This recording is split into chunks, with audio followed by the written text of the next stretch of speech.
구원하게 하는 복음의 말씀, 오늘 본문의 말씀은 베드로전서 1장 18절부터 읽었는데 사실은 10절부터이고요. 길어서 18절부터 보았습니다. BC 700년 정도에 보면 유다 나라에는 아하스라는 왕이 집권을 합니다. 그 아하스 왕이 통치할 때 이 악한 왕이거든요. 이 왕은. 근데 그때 그 나라에 하나님이 큰 위기가 있도록 만드셨습니다. 북쪽에는 이스라엘이 있고 지금 이 아하스는 남쪽 유다 왕인데 북쪽 이스라엘과 또 옆에 굉장히 큰 강대국인 아람, 지금으로 말하면 시리아가 됩니다. 이 아람이란 나라와 함께 연합해서 이 남쪽 유다를 침략을 했는 겁니다. 이렇게 이 상황이 되었어요. 지금으로 말하면 북한이 중국하고 합쳐가지고 우리를 공격하는 것 같은 겁니다. 그런데 주변 국가 정세는요, 아무도 도와줄 상황이 못 돼요. 전부 다 여러 가지 힘든 상황에서 도와줄 상황이 못 되는 이런 상황에 처했습니다.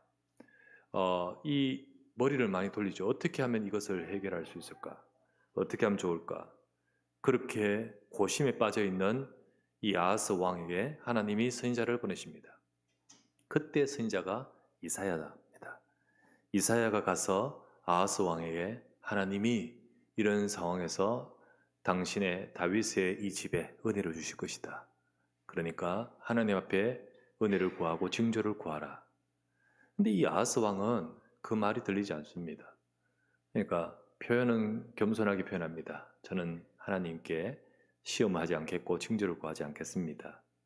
결국은 필요 없다는 뜻이었습니다. 애둘러서 말하는 표현이죠. 그때 하나님은 다윗의 집이여 이토록 하나님을 왜 이렇게 힘들게 괴롭게 하느냐. 하나님 물론 괴롭고 그러진 않지만은 표현이 그렇죠. 하나님이 너희를 위하여 네가 비록 그렇지만 친히 징조를 너희에게 주실 것이라. 그때 주신 말씀이 이사야서 7장 14절입니다. 거기 이렇게 나오죠. 그러므로 주께서 친히 징조를 너희에게 주실 것이라. 보라 처녀가 잉태하여 아들을 낳을 것이니 그의 이름을 임마누엘이라 하리라. 엘리트인 이 아하스 왕, 상류층에 속하는 이 아하스 왕, 좀 현실적인 굉장히 고민 속에 있는 이 아하스 왕이 이 말이 들리겠습니까? 과연 이 말은 현실과 너무 동떨어진 말처럼 들리지 않겠습니까? 그게 내 상황에 무슨 답이냐는 거지요. 아들을 낳겠다는 것이 나하고 무슨 상관입니까 지금 국가 정세가 이렇고 지금 우리 집에 대출이 이렇고 지금 내가 지금 이런 상황이고 인간관계가 이렇고 모든 것이 우리 현실적인 그 속에서 이런 말이 나와 무슨 상관이 있습니까? 그런데요, 하나님은 이 언약 속에서 역사하셨습니다. 이 말씀 속에서 하나님은 일하셨습니다. 그때 생각도 못한 옆에 어마어마한 강대국이 막 부상을 하는데 그게 바로 아시리아입니다. 이 나라가 지금 이 캡공하고 있는 이 두 나라를 완전히 정복하면서 굉장히 큰 위기에서 벗어나게 됩니다. 나중에 이 아하스 왕은요 착각합니다. 이 아수르, 이 나라가 대단하구나. 그러면서 아수란 나라에 직접 가서 사신을 보내고 신이 지가 직접 가서 이 나라를 이렇게 강대하게 한 그 신을 섬기고 싶다. 그래 우상을 수입합니다. 참 착각이지요. 너무너무 착각이지만은 그러나 어쨌든 하나님께서는 그런 자 속에서도 언약의 말씀을 주고 계십니다. 소아시아 지역의 큰 박해와 어려움에 처한 성도들에게 베드로가 답을 주고 있다고 했습니다. 그들은 지금 현실적인 핍박이 왔지 않습니까? 그들에게 편지를 보냅니다. 그 편지 속에 과연 그들에게 무슨 말씀을 줘야 되겠습니까? 어떤 메시지를 줘야 되겠습니까? 위로를 해야 되겠습니까? 지금 로마의 미리 핍박을 경험한 자로서 경험담을 이야기해 줘야겠습니까? 진짜 이들에게 뭘 줘야 되겠습니까? 이들에게 줄 하나님의 말씀은 구원이었습니다. 복음이었습니다. 그 지난주 말씀이 바로 완전한 구원받은 성도가 너희들이다. 그 말씀을 주고요. 첫 번째로 제일 먼저 주는 거예요. 베드로가 현장에 흩어진 나그네 같은 성도들에게 이 부분을 가장 먼저 증거했다는 것을 우리가 봐야 됩니다. 저도 우리 성도들에게 우리 성도님들이 각자 흩어진 현장, 각자 처해진 삶, 여러분이 갖고 있는 현실적인 여러 가지 일들 많을 다를 겁니다. 근데 여러분의 삶에 여러분이 인생이 승리하고 하나님의 응답을 받기 위해서 여러분에게는 과연 무슨 말씀이 필요한 거죠? 무슨 말씀이 증거되기를 원합니다. 정말로 교회에도 나오지 못할 정도로 혹시 여러분들의 삶이 그런 상황이 있는 분들에게 비록 온라인으로나마 무슨 말씀이 증거되기를 원하는 거죠? 원하느냐? 여러분, 저도 이 말씀, 성도가 어떤 상황에 처해 있어도 이것을 누릴 때 하나님은 여러분 삶에 역사하십니다. 아하스 왕에게 그 현실과 상관없이 이사야 7장 14절에 언약이 선포됐듯이 지금 그 소아시아 지역의 핍박적인 현실적인 어려움 속에서 너희에게 주신 이 구원의 복음의 약속을 다시 증거하고 있듯이 오늘 우리 사랑하는 성도들 여러분들에게도 이 축복이 누려지시기를 주 이름으로 축원합니다. 첫 번째 우리 주실 말씀은 하나님이 말씀해 주신 약속의 핵심이 뭐냐? 진짜 가장 중요한 하나님의 핵심. 유대인들은요, 어떤 민족보다 제일 성경을 중심으로 그들의 삶이, 그들의 나라가, 민족이 쫙 그렇게 살아가는 사람입니다. 늘 그들은 안식일 날 하나님 말씀 붙들고 말씀을 읽고 또 후대들에게 말씀을 전하고 성경 중심으로 그들의 민족의 정체성이 있습니다. 하나님을 믿는 것에 그들은 믿음엔 철저합니다. 그러나 그런 유대인들을 향하여 예수님은 책망하셨습니다. 예수님이 유대인들과 대화하면서 책망하신 장면을 한번 읽어볼게요. 요한복음 5장 38에서 40절에 이렇게 나옵니다.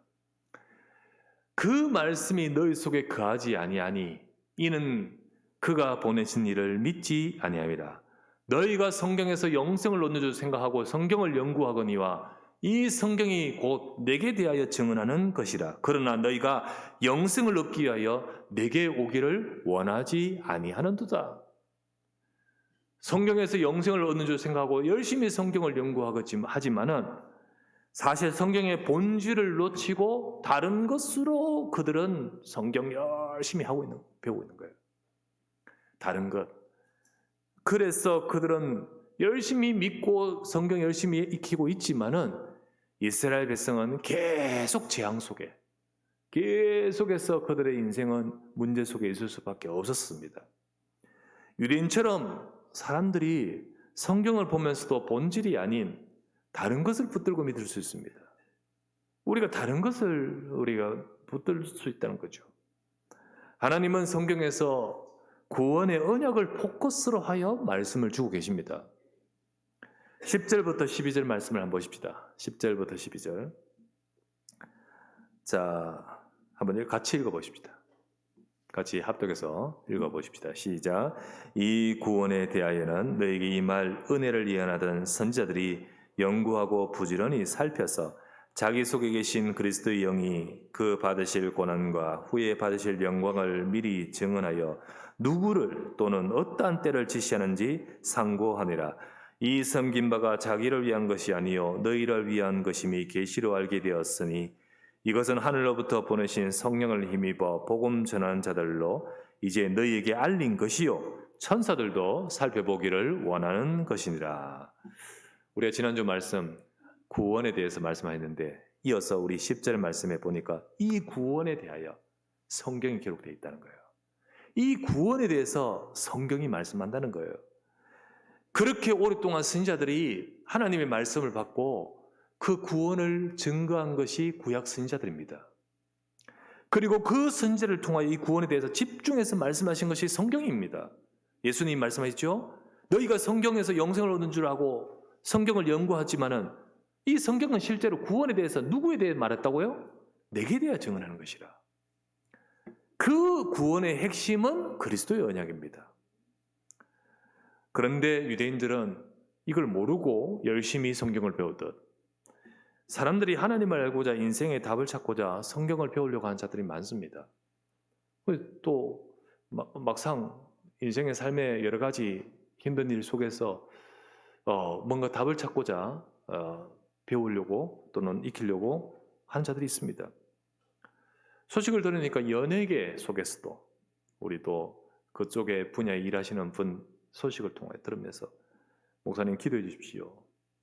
본인 잘 아는 사람인데 그래 누구 그 형이 지금 이런 활동을 하고 있는데 근데 좀 너무 이상하고 문제 있다. 근데 실제로 연예계도 지금 성경을 강론하면서 많이 영향 끼치는 자가 있습니다. 유튜브로 지금 방송을 많이 해요. 그 이름 말하면 뭐 모르는 사람 한 명도 없어요 여기. 예. 또 그만큼 영향력 있는 사람이에요. 그 제가 유튜브를 보면서도 보니까 인지도가 크니까요. 얼마나 많은 조회수가 있는지요. 그리고 얼마나 많은 사람들이 또 거기 지금 참석하고 있는지요. 거기에 모임을 침례교회라는 이름으로 교회 무슨 침례교회? 구원파의 성격이 있어요. 구원파. 아, 이 사람이 거기 영향을 받아버렸구나. 그런 어떤 만남과 이런 관계 속에서 되어지는 거예요. 내용을 듣다 보면 전통적인 기독교 용어를 씁니다. 다 우리 구원에 대해서 전부 이야기합니다. 그러나 말하는 의미가 다릅니다. 결국은 깊이 들어가면 다른 데로 가버려요. 성경을 말합니다. 근데 하고자 하는 말을 위해서 성경을 말합니다. 그렇게 해석합니다. 틀리게 증거하고 그걸 듣고 많은 사람들이 영향받고 합니다. 정확한 복음을 증거하는 현장에 이런 사람이 있어야 되는데 70인세 같이 각 분야 현장에서 진짜 누가 돈도 주지도 않는데 돈은 충분히 받은 사람이죠. 그죠? 이 사람은. 정말로 누가 하지 않는데 본인이 자기 스스로 우리 현장에 진짜 이런 제자가 있어야 되는데 정확한 복음이 필요한데 정확한 복음 증거 이런 제자 있어야 되는데 하나님은 여러분과 제가 먼저 보기를 원하십니다. 하나님은 우리가 먼저 뭘 보기를 원하신 줄 아십니까? 우리 봤죠? 선지자들이 그렇게 살펴보기를 원했고 천사들도 살펴보기를 원하는 성경에서 말씀하시는 그것 구원의 바른 진리입니다. 그것을 저와 여러분에게 이 말세의 마지막 때에 나타내셨다고 하지 않습니까? 그리고 이것을 저와 여러분에게 분명히 주시면서 성령을 힘입어 복음 전한 자들로 우리에게 증언해 주신 것이라고 했습니다. 우리는 이 약속의 말씀을 정말로 우리가 붙들고 현장에 이것을 전할 수 있는 저와 여러분 되셔야 됩니다. 두 번째 보신 말씀, 그 내용이 바로 그리스도를 통한 구원의 내용입니다. 예수님에 대해서 많이 압니다, 사람들이. 모르는 사람 없잖아요, 예수님. 그런데 예수님을 위대한 분으로 인정한 자들이 많습니다. 그 가르침, 교훈이 너무 고상하고 고귀하기에 그 가르침과 교훈을 따르는 것을 복음으로 생각하는 자들이 대부분입니다. 좋은 가르침이다. 그러나 그리스도께서는 좋은 가르침을 주시기 위해서 이 땅에 우리에게 교훈을 주시려 오신 분이 아닙니다. 물론 말씀을 통하여 우리에게 그 말씀도 주시지만은 핵심은 그게 아닙니다. 그리스도가 진짜 오신 이유는 구원의 일을 이루시기 위해서입니다. 많은 좋은 가르침을 주려고 한다면 세상 종교에 훌륭하신 분들, 그분들과 똑같지요. 아무리 그런 가르침을 가지고 우리가 바르게 살아도 진짜 우리의 문제는 그거 가지고 해결될 수 있는 게 아닙니다. 그리스도께서는 우리 인간을 멸망의 문제에서 건지시려고 오신 겁니다. 그것을 일컬어서 구원이라는 거예요. 구원은 천국만 가는 게 아닙니다. 진짜 중요한 것은 천국 갈 수밖에 없는 우리에게 건지시려는 겁니다. 건지시려고. 세상과 인간의 문제가 무엇일까요? 나와 우리 집의 문제는 과연 무엇인지 아십니까? 돈 문제도 있고 또 내 삶에 이런 문제 저런 문제 많이 거론할 겁니다. 사람의 문제, 우리 집에 누구누구 문제 여러 가지로 말할 수 있을 것입니다. 그러니까 진짜 문제는요. 그렇게 가게 될 수밖에 없는 우리에게 있는 근본 문제를 말합니다. 근본 문제. 그게 바로 인간의 삶에 있는 문제입니다. 자, 18절 말씀 보십시다. 너희가 알거니와 너희 조상이 물려준 헛된 행실에서 대속함을 받은 것은 은이나 금같이 없어질 것으로 된 것이 아니요. 대속은요, 속죄를 말합니다. 구원을 말합니다. 그 문제에서 해결받는 걸 말합니다. 그렇게 된 것은, 자, 그런데 뭐라고 했죠? 조상이 물려준 헛된 행실에서, 이렇게 돼 있죠. 조상이 물려준이라고 되어 있잖아요. 이 말은요, 여러분과 제가 살아가는 우리의 삶의 행위 이전에 이미 갖고 있는 문제를 말합니다. 근본 문제를 말해요. 그거를 원죄라고 하고, 우리 인간이 갖고 있는 창세기 3장의 문제를 말합니다. 바로 우리 인간이 갖고 있는 죄. 인간이 하나님 앞에서 모든 사람이 죄를 범하여 하나님을 떠나버렸잖아요. 그 죄의 뒷배경에는 윤리적인 것이 아닙니다. 잘 살았다, 못 살았다, 더 잘 살아야 되는데 못 살아야 되는데, 이게 아닙니다. 진짜 죄의 근본은 바로 우리 인간이 갖고 있는 사단에게 속아서 사단에 잡힌 문제, 영적인 문제입니다. 요한일서 3장 8절에 죄를 짓는 자는 마귀에게 속하느니 그 죄의 시작은 마귀가 처음부터 범죄합니다. 그 사단이 너희는 너희 아비 마귀의 욕심을 너희도 행하고자 그가 거짓말했어. 거기에 속아서 그렇게 됐다는 거예요. 인간의 문제는요, 영적인 겁니다. 그렇게 함으로써 원래 창조된 창세기 1장 27절에 하나님과 함께 있던 그 영적인 축복의 상태를 떠나버리고 하나님을 떠나버렸습니다. 이 문제 이 속에 있기 때문에 사람은 아무리 살아가면서 행복을 추구하고 살아가지만은 고통과 재앙의 문제에서 벗어날 수가 없는 거예요. 이유도 원인도 원치도 않는 문제들이 계속 올 수밖에 없는 거예요. 나름대로 인간의 삶에 행복하고 싶어서 종교도 가지고 많이 빌지만은 진짜 이것 가지고 해결될 수 없는 저주와 재앙 속에 있는 겁니다. 우리 교회에 오신 한 분은 오래도록 우리 노모님이신데요, 오래도록 많이 빌었어요. 실제 절에 가셔서 여러분 그냥 믿는 게 아니고요, 때로는 아예 거기 들어가서 동안거 한거 이런 것처럼 들어가서 수행하기도 하는 거, 그래도 하시고요, 많이 하셨는데, 그런데 지금 답을 얻으셨죠. 이게 아니라는 사실을 아무리 해도 우리 집에 온 재앙과 문제 벗어날 수가 없음을 예수 그리스도를 영접하셨죠. 그리고는요, 모든 삶에 하나님이 변화를 주시고 이렇게 말씀해요. 내가 우리 딸을 절로 데려갔다고요. 성당 다녔던가 무슨 교회 데려갔다고. 그런데 딸이 참 이 불교 자매인데 지금 엄마가 바뀌어버렸어요. 나를 그렇게 집어넣은 엄마가 그렇게. 그런데 이제는 딸을 위해 기도한다고요. 기도하신다고 들었어요. 우리가 아무리 해도요, 이 문제가 해결되지 않습니다. 결국은 죽음의 문제 비경 오고 행복이 없습니다. 인간의 노력, 지식, 방법, 종교로 해결되지 않습니다. 그래서 여기 나왔죠? 금이나 음같이 없어질 것으로 될 문제가 아닙니다. 이 세상의 것으로, 금, 은 얼마나 오래도록 지속되는 겁니까? 그것조차도 되는 게 아니라는 거죠. 세상의 것으로 되는 것이 아니다. 19절에서 20절, 오직 흠없고 점없는 어린 양 같은 그리스도의 보배로운 피로 된 것이라. 그는 창세전부터 미리 알리신 바 된 신이나 이 말세에 너희를 위하여 나타내신 바 되었다. 인간의 문제에서 구원받을 길은 창세전부터 약속하신 그리스도이십니다. 그리스도께서 오셔서 보배로운 피, 그 피로서 속죄를 행하셨습니다. 우리의 죄, 저주, 사탄에게 잡혀있는 인생의 문제를 조상적부터 물려줬다 했다시피 우리와 관계없이 가지고 있는 그 문제에서 우리를 건지기 위해서 오셨습니다. 그리스도께서 십자가에서 죄를 해결하시고 죄의 저주에서 우리를 건지실 길을 여셨습니다. 죽었다가 부활하심으로 사탄의 권세를 깨뜨리셨습니다. 우리를 하나님 만나는 길을 여신 분이십니다. 고로 여러분 21절을 자세히 보세요. 21절 중요합니다. 21절 보면 너희는 그를 죽은 자 가운데 살리시고 영광을 주신 하나님을 그리스도로 말미암아 믿는 자다. 하나님을 믿되 그리스도로 말미암아 믿는 자다. 사람들이 하나님을 믿는데요, 어떤 사람은 철학과 이성적으로 하나님 믿을 수 있습니다. 사색을 해보니까 하나님은 있을 수밖에 없어.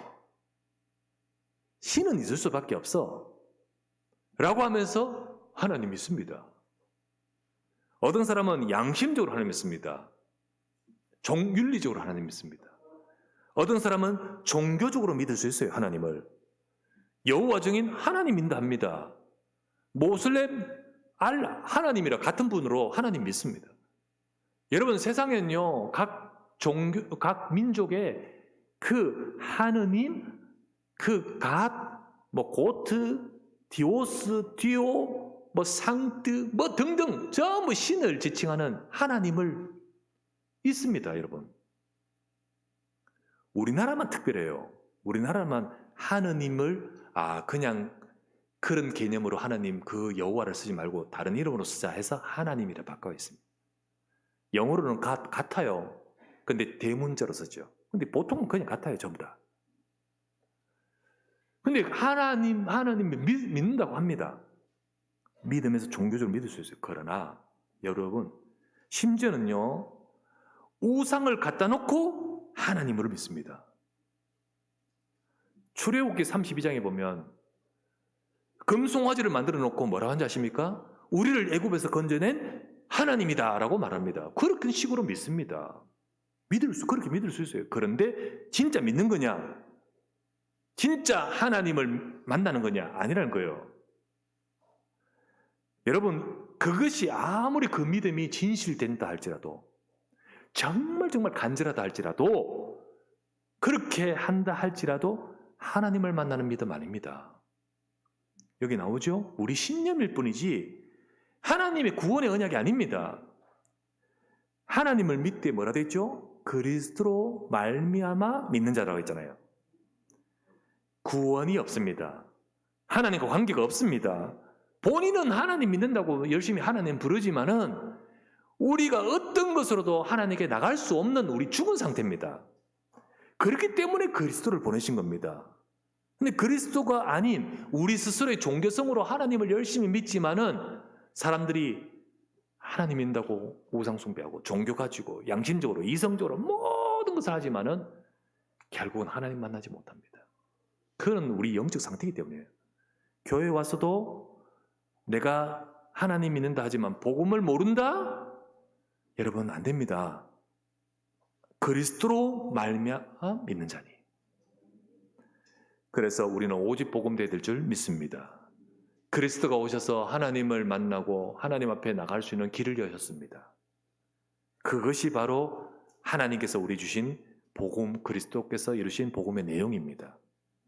세 번째, 그러면 이 복음의 말씀이 임하고 역사하신 사람이 되잖아요. 여러분과 제가. 하나님은 구원을 이루어 놓으셨습니다. 그걸 복음이라고 하는 거예요. 이 복음이 개인 속에 임하여 구원이 임해야 됩니다. 복음은 이루어 놓으셨는데 나와 관계가 없어요. 나는 그 축복을 못 받아요. 이게 내 속에 임해야 됩니다. 근데 어떻게 임할 수 있습니까? 그리스도가 이루신 구원의 역사가 우리 각자 속에 임할 수 있도록 하나님은 지금 말씀으로 역사하십니다. 하나님이 말씀으로 역사하셔요. 그래서 말씀을 전혀 못 들었었다. 복음을 못 들은 거예요. 근데 그래서 우리가 말씀을 전하는 거예요. 말씀을 전해서 이 사람 속에 말씀이 들어갈 때 내가 이 사람을 구원 바꾸지 않잖아요. 못 하잖아요. 이 말씀 속에서 하나님 역사하십니다. 그래서 베드로전서 1장 23절 한번 보십시오. 자, 한번 보십시오. 같이 읽읍시다. 시작. 너희가 거듭난 것은 썩어질 씨로 된 것이 아니요 썩지 아니할 씨로 된 것이니 살아있고 항상 있는 하나님의 말씀으로 되어내라. 거듭난다는 것은 구원받는 걸 말해요. 그게 말씀으로 되어집니다. 그 말씀이 들어와야 돼요. 들어와야 돼. 개인 속에 임해야 돼요. 근데 그 말씀이 우리에게 있는데 이게 내게 들어오지 않으면 그 사람은 그 말씀이 역사하여 구원하시는 축복이 임하지는 못하잖아요. 그 말씀이 곧 복음이 우리 앞에 있습니다. 여러분, 이게 내 앞에 있어요.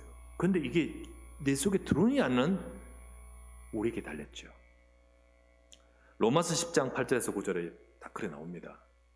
그러면 무엇을 말하느냐? 말씀이 여 앞에 있다. 네게 가까워 네 입에 있으며 네 마음에 있다 했으니 곧 우리가 전파하는 믿음의 말씀이라.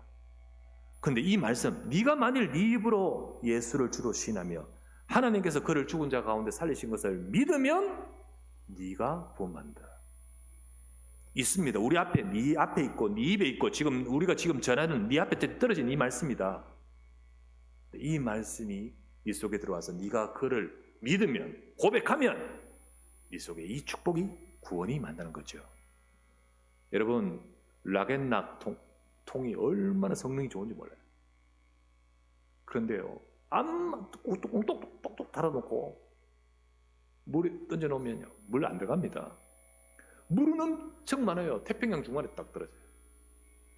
그 어마어마한 물이 있지만은 얘 속에는 관계가 없어요. 왜? 똑똑똑똑 달아요. 어마어마한 바다 같은 하나님의 은혜가 있다 할지라도 내가 닫아놓고 있으면 나와는 관계가 없어요.